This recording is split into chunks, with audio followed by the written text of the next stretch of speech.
Welcome to another episode of Beyond the Final Whistle with myself, Sanani Mangisa. Thank you to the gents for holding the fort while I was away, and it's good to be back.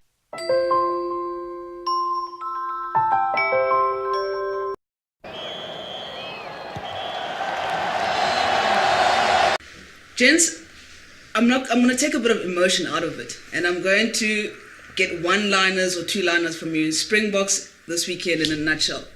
Inconsistent set pieces, poor exits, and poor ball skills, basics. Duma? Deplorable, atrocious. all the words you want to use. All the words, car crash. I don't understand how we've become a bad team in 2 games. I still don't. Caesar? Rubbish. Yeah, that's all I can say. Guys, it's not that bad, is it? Or is it that bad? It's that bad. We have become a bad team. And it's basically deja vu, shades of the 2017 team that we watched, that we all hated. And it's happening in front of our eyes. And it is that bad. Okay, guys, the thing is, let's go back to the Argentina game. You lose your way to Argentina, you lose Argentina against Argentina. You come back, surely you want to redeem yourself. For me, there was just a lack of effort all around. The first 20 minutes were great. First 20 minutes we saw good shapes of rugby, some good passing. We didn't even start well. Let's start there as well. We did not start well. Yeah. Look, I'd also go back and say I don't really think we're a bad team. Look, the reality is we are 7th in the world, and I think in the past couple of weeks, in terms of how we played, we actually vindicate what World Rugby is saying around that. But if you take it to call it HR policies around when a group of people are together in this, I think it's storming, forming, norming, performing. I think we kind of ending a storming phase, going into forming, and yeah, the guys are currently at 6s and 7s. Okay. And I think again, as I said 2 weeks ago, again a key variable that came out for me again is that the halfback combination, the leadership of the backs, and commanding in terms of who's going to take a standoff, who must actually move, who's going to kick and. I think there's just still no clarity of roles between the halfback pairings, and it's playing a vital role in terms of everything else, amongst other things. Duma and Sisa, I'm going to pose a question to you because some people would say certain players were not on form, and we've always gone in a team sport, let's call it a team of 11. If you've got 3 or 4 players that aren't firing, that's too many for the rest of the team to carry. And I think that's what happened with the Springboks this weekend, is that a few individuals did not play well. One, themselves, but within whatever structure Rassi's trying to employ. I can't tell you what that is because currently we're not seeing a certain shape. That's what sunk the team. If you look at it, because the players that were bad over the weekend are the key players within the Springboks. Yeah. And nobody covered themselves in glory on Saturday. I would only point at the Lucid prop. I think he had a good game. The guy who started ahead of Beast. And everybody else didn't cover themselves in glory. I mean, the halfback, Faf had probably his worst game in a long time. And it right through the back line and the forward line. And one of the questions I want to pose to us is that, what is the difference between this team and the one that beat England? I think there's no chemistry in this team. Because now we've added Whiteley, we've added Francois Lowe, and Eben Etzebeth is back in the team. So we've got 2 captains that have previously captained the team in the last year. Something's wrong. I think there's something wrong with the chemistry within that team. And it's affecting how we play. Because if you look at the team that played against England and this current team, the 3 games that we've played recently, there's something wrong with the chemistry there. And it's affecting the general play of the team. I think that's where I see where the problem is. Another thing is that we made 6 changes. I don't care who you are, if you make 6 changes. Okay, the All Blacks did make a few changes, but they're on another planet at the moment. But a team that makes 6 changes is bound to struggle, right? Okay. And for me, we played like a team that's ranked 7th in the world on Saturday.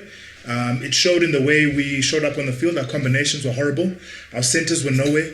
Our loose forwards at the moment are also nowhere. Like Uklop said, the only person that covered himself in some sort of glory is Kitshoff. That's all. And in an important away game, our first real test, if I can put it like that, we failed dismally, and for me that's worrying. It's very, very worrying. If I can add to that, sorry, I think it would be injustice not to actually add that a guy who I think really also played well was Makazole Mapimpi. Yeah. I think even in the 30 minutes he did play, he really did what he was supposed to do. He covered a lot of ground. He even stole a ball at a particular stage. But to go back to your question, Klops, around what's changed between the England Test series and now currently, I mean, two key variables come to mind for me now. One big one is that we don't have Dwayne Vermeulen. Okay, so there's a wrecking ball, a body mover that we're actually really missing within that loose trio. And then I think another key one that happened over Saturday is that Willie Leroux had a bad game, and he's the center of gravity when it comes to our attacking game. So I mean, with him having such an appalling game, we never really got. But Willie, that's the thing. Willie's bad game, guys, is poor. Yes. He goes from having a good game to a very average game. Very bad game. Yeah, it reminds us of Free State Ville when he started at the Free State. But then again, guys, I think I've mentioned chemistry, I've mentioned everything. I mean, it's shocking how we've become a bad team overnight. It's really shocking. And I think leadership within the team played a big role. Yeah. From coaching to the players within the field. If you saw the game, Sia, towards the end of the second half, he kept patting the guys on the back, saying, come on. But then I don't think the players reciprocated. And that's why I'm saying there's something wrong with the leadership within that team. Something in that change room is wrong. And we'll probably find out about it when the team comes back from Australia. And heads within the leadership of that team will roll. Are we sure if Sia is going to be the captain when the team comes back from New Zealand? Whoa. That's a big call, but Wow. Rassi likes Sia. Rassi's a big Sia fan, so. But it also depends: is the leadership working, or who is the actual leader? Not on paper. We know on paper who's the leader is, who's taking control and in charge of that team on the field. Well, at the moment, it doesn't look like anyone is. It doesn't look like anyone. So, like Ngo said, a big factor that is missing in that team at the moment is Dwayne Vermeulen. And for me, Dwayne brings an element of calmness to that team or that group, both on the field and off the field. On the field, where it matters, in the rucks, right? In the contact situation, I think that's where we're missing an enforcer. You know, a lot of people say, Eben is that enforcer in our team at the moment. For me, he isn't. You know, I want him to be, but I really, really want him to be, but he isn't, right, at the moment. So I really like to see that team at the moment with Dwayne Vermeulen back in the team, but that's just a wish. But even without Dwayne Vermeulen, we should beat that appalling Australian team. Well, That Australian team is pathetic, guys. We can't be losing to a team of nobodies. That Wallabies team is probably the worst Wallabies team I've seen in the last 10, 15 years. And we can't be losing. Even right before the game. The changes that they made with Pokop not playing, we can't be losing a game like that. I mean, the second half, we didn't have a single point in the second half. We had a couple of red zone chances that we messed up, and we can't be losing to Australia. That's what worries me about the Boks, is that, you know, the Australians didn't beat us. We lost the game. Yes. We gave them the game. Guys, speaking about giving them game and a few issues that happened, it's going to be hard for me to not bring a bit of emotion into Bonambi's substitution. Sure. We spoke about it on Twitter when it happened. We've seen Rassi Erasmus's comments afterwards. He says he had emptied the tank. I do not care how much game time you haven't had in a season. There is no way you've emptied the tank as a professional rugby player at 38 minutes. I agree with you 100%. And if you actually go onto the field knowing that you've got a guy who's only actually good for 30 minutes, What does he you start? actually start asking questions of even the fitness coaches and the fitness levels of your team. If you've got people within your group that can only play 30 minutes. I think, look, I don't buy Rassi's none of us rationale for why sub Ubongi. I think it was an emotional situation post that particular try. I think there was also another line-out that Ubongi had missed. So I think, to me, if I were to give it from my perspective, was that Ubongi was supposed to go in there and actually bring stability to the lineouts, For sure. but we're still losing lineouts again, with him on the field. So it then brings the question, okay, well, if I'm still losing lineouts with you, let me bring on my call it better player in Malcolm Marx and still risk losing my lineouts, but then get better ascendancy in terms of actually getting ball on the ground. What I actually did see with our game plan, which was concerning, is that all of a sudden we're playing line-out balls to number 1 to Stephen Kitchoff. Now, you usually do that because you don't trust yourselves as a line-out unit. And it's concerning for me that we're going into a test against Australia and we're not trusting our line-out units. Okay, so that is a big concern. And it's going to be a bigger concern over this weekend against the All Blacks. It's lucky that Brodie Retallick is not playing because, I mean, there are a lot of balls that haven't been poached. But my concern is you cannot go into a test match and one of your line-out ploys is to actually play a one ball. Because usually you play that when you've actually given yourself a chance with your combinations and you see they're not working. We were playing that as our normal ball. I think our first, second you look at that call. That call was poor. We've discussed this. That Yes. call was poor from the get-go. And then, 1, the throw was bad. 2, who missed the ball. Sia watched it go right in front of him. There's so many things that led up to that moment. But that moment killed the team. Yeah. If you see what happened before that line out, we actually defended very well. Mambimpi and Krill, they cover tackled somebody into the touchline. And after that line out, everything went bad. And it basically... it was a car crash. It was a car crash because the team after that never performed. We had a few... The thing is, I think the team, whoever made that call, and I don't know who makes the calls within the forwards at the Springboks, probably the captain or the senior lock, but that call destroyed the entire game for the and then of course Mbonambi botched it and he became the scapegoat for that call.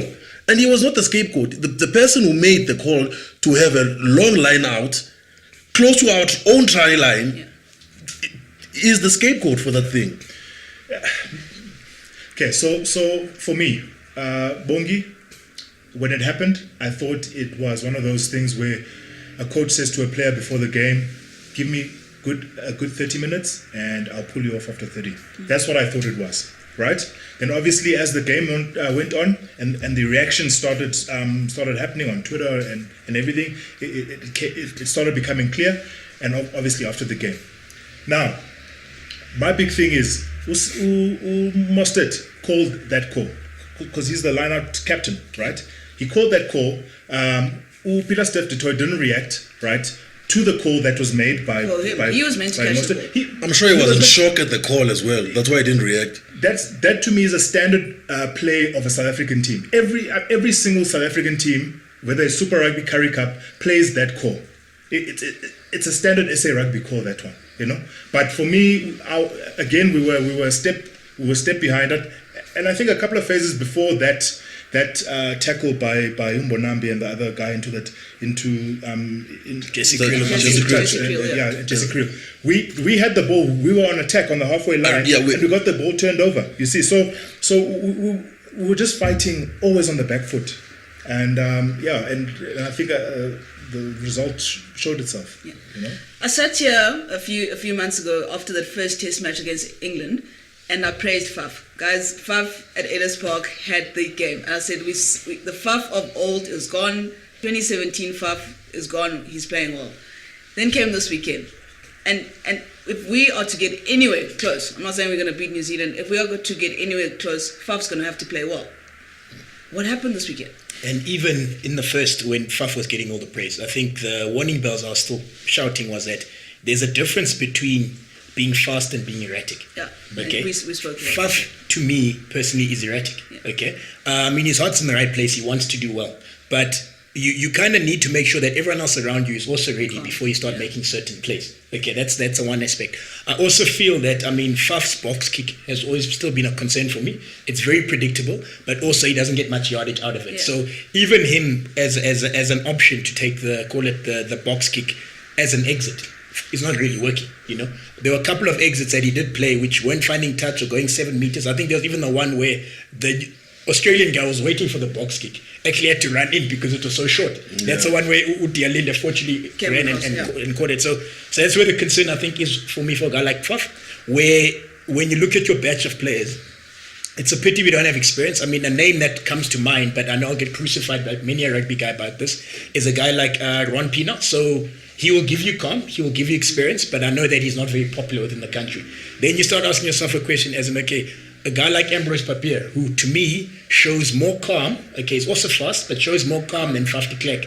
At what point do you actually start getting him in the jersey, getting him tests, and giving him go forward? So, I mean, I also wouldn't throw the baby out with the bathwater, but I would really actually, as a coach, have the conversation or the coaching with Faf that, look, but settle down, let's work as a unit. Because also, if you looked at the last run before he actually gave away the ball in the Diamonds game where we had the scrum there, you've got a scrum on the 5, okay? Sure. And right in the pocket behind him was Andre Pollard and Villy. So already you've got the defenders guessing as in who's going to get the ball. Most likely everyone thinks it's going to be Villy because it is a Villy red zone kind of option. Faf then takes it, okay? He runs on the other side. He basically isolates the two of them, okay? Easy defense for the guys. They just push out. He passes to Dialinde. Fine, Dialinde does what he's supposed to do. He crashes. It's a one-on-one, but again, when he's getting the ball back, he's in a rush. Now, usually in that particular red zone, you always know as experienced player that, guys, two things are going to happen here if you hold on to the ball. We're either going to score or we're going to keep getting penalties. Yeah. And we get enough penalties, we're going to get a penalty try. So calm down, okay? Get everyone organized, and let's actually start punching the holes. And again, that's where it goes to my opening point around the leadership between halfbacks, because even if you looked at that zone in those dying moments of the game, there's a lot of forwards just standing there, taking standoff single 1-2s, with no clear plan as in, okay, guys, what are we trying to do here? Are we trying to suck to suck people in and then go wide? Or are we just actually murring and hoping that someone's going to get through and score? Guys, I'm going to put you on the spot here. Changes this weekend. We know big game versus the All Blacks. Who would you like to see come in? Or who would you just like to see have a better game? Who can come in? That's the question. I'm looking at our bench. It's pretty thin. I don't know what's going to happen with the Boks next. It's I don't know. They probably bring in Francois Lowe to replace somebody. The lock situation where Peter Steff was playing number 7. I don't know what they're going to do. And I think Rassi now needs to come to the table because he's the head coach. He's the director of rugby. It's his decision and his coaching staff. I don't know what they're going to do. I really don't have a clue what they're going to do. So how much is Thor's contract worth in Japan? Sure. That he's out the whole championship. You know, it must be worth a few for him to be able to do the things that he's doing at the moment. Yeah. What we do know is that he is coming to the Bulls. What that means, we don't know yet. Compared to the Japan contract, but we do need him. That's for sure. Yeah.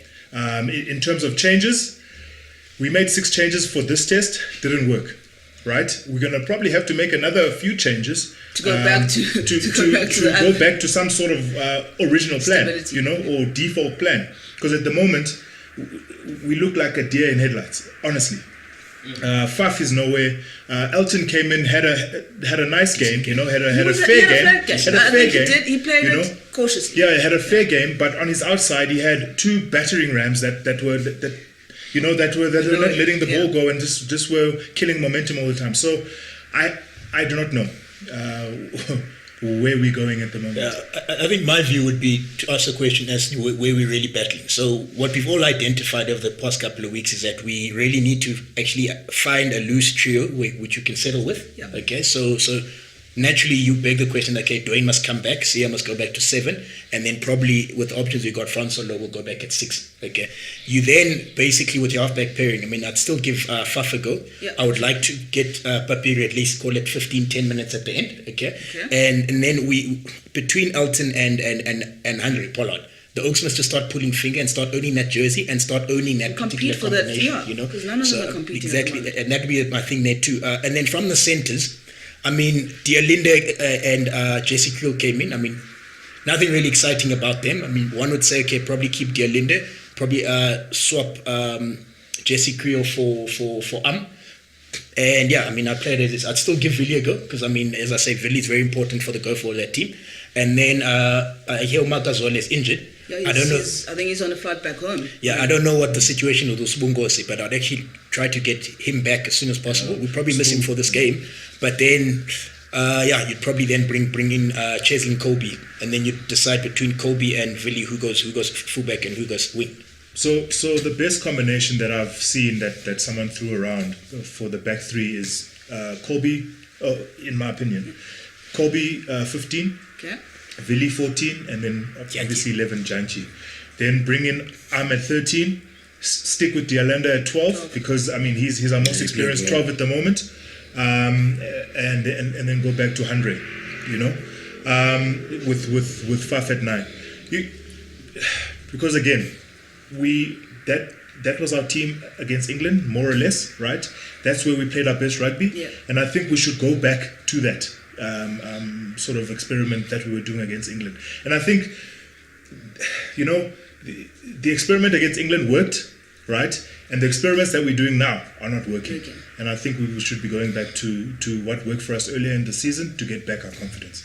Gents, let's wrap it up there. I think the game against All Blacks will be very exciting. I know a few people have got their money on that game. And speaking of money, thank you Tingo for paying his bet to Pila. I think he will get it back one of these days, Yeah. but thank you for that. Right, follow us on @GridSports, #Beyond the Final Whistle, and join in on the conversation.